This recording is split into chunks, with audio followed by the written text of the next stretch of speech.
Hello all. I hope you've had a good day. I've had a good day actually. Today was a great day. Tomorrow's my presentation. I'm excited for it. I'm gonna wing it. I like to wing things. I put it together. It's got a slice of me in it for sure. And I just am gonna be me. That's just what I'm good at. I'm good at being me. And everybody deserves to be at a place in their life where they're having a good time being themselves.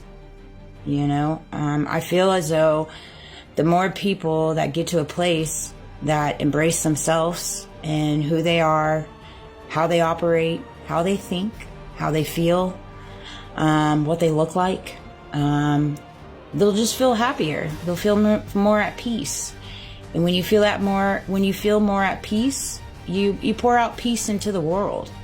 You pour out peace into your relationships. You pour out peace into your environment. You pour out peace into your business deals. You pour out peace into your family in whatever way you can, is the way I see it. And, so again, these are my feelings, my perceptions, and my beliefs. You don't have to agree with them, but this is just things that I've learned throughout, everything that I've walked through. And I've walked through a lot. I know I don't look like a lot of the things that I've been through. I know that's a double-edged sword. My looks have always been, hard for me. Hard for me to embrace. Hard for me to take. It's just come with a lot of backlash. And I'm just to a place now in my life where it's like, I am who I am. I look like how I look like. And I'm sorry if it makes other people feel a certain way. That's never my intentions. And because I know it's never my intentions, and my intentions are genuine when it comes to everybody that I meet and I encounter, I don't wear their projections. I don't wear their deflections. I don't wear their hate. I don't wear their bulliness. Today is Charlie Kirk's birthday, and everybody, the big red day. And I forgot that today was his birthday. And my dad reminded me as I walked out to go to work, and I ran inside and changed. He would have been 32 today. It's so tragic. The whole concept of that and everything that's happened with his assassination and what's unfolding. I see God at work, and I see what God's doing. God has showed me different things in reference to the mechanics of what is transpiring behind the scenes. I talk to God, and I pray to God a lot about it because I struggle with it, because I'm like, why didn't you just take me, man? And I don't say that. I just say that because he was just such a good debater. He was a fluent speaker, and he was extremely knowledgeable. Far more knowledgeable than me. Far better speaker than I am, and far better at debating. And those are just not things that I have any desire to do.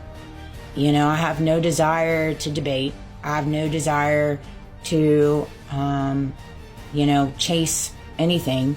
I work for God, and I work for God alone. And wherever God takes me in my life is where he takes me. And I stopped by the gas station, and me and the gentleman there, we had a conversation. I was like, I didn't plan that right, And he's like, well, I've come to find out plans don't ever work out. And it's so true. All the plans I've made for myself never worked out. So I just don't plan anymore. I just wing it. I fly by the seat of my pants. And, sometimes I take the right turn. Sometimes I take the left turn. Sometimes I go down the middle. And I just own it. I own it. I am different. I've always been very different in my life, and I know that. And so I own it. There's some nuggets that came to me. Schmoozing. That came to me earlier. Like, I told my coworker, I said, I'm just past the point in my life where, like, if I have to schmooze, do the schmoozing to, like, get ahead or, like, climb a ladder, I just won't do it. I just won't. I had to schmooze so much for, like, 38 years of my life, essentially. Whether that be in my family and my career field, my friendships, and the corporations that I worked at, the businesses that I worked at. And it's just exhausting. It's exhausting schmoozing people, and putting, this fake facade up so you can, like, climb said ladder. And it's just, I just won't do it. It's just, I remember what I felt like when I had to schmooze and when I had to, like, cater to what they expected of me to get ahead. And I don't ever want to feel that way again.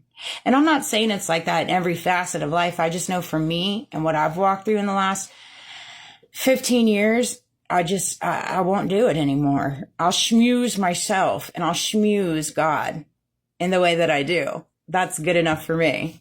And so I don't know if you feel like you're in a place in your life where you have to schmooze to get ahead. Well, I don't know. Just ask yourself, are you enjoying the schmoozing or are you not? Is it like draining you? Do you feel depleted? And if it does, well, then maybe rethink your schmoozing and figure out why you're having to schmooze. Nobody should have to schmooze, I don't think. You can't break a heart that's been broken in a million pieces. It's literally impossible. I literally can't. That came to me earlier today. My heart has been broken in a million pieces, and I still have people in different ways trying to break it. And it's like, you can't break it. It's literally impossible at this point. God has helped me put my heart back together in the way that he has it. I can literally visualize it in the pieces coming back together in the little heart. And, he controls my heart, and that's good enough for me. It brings me peace in that. I'm very blessed for the connection that I have for God, and I'm very blessed for him, and I'm blessed for what Jesus did on the cross, and I wear it so honorably. And I know I'm just a vessel for him. I really do.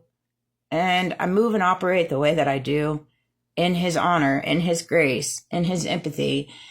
I don't ever want to judge people. I try my best not to judge people. I really do. And I always give people,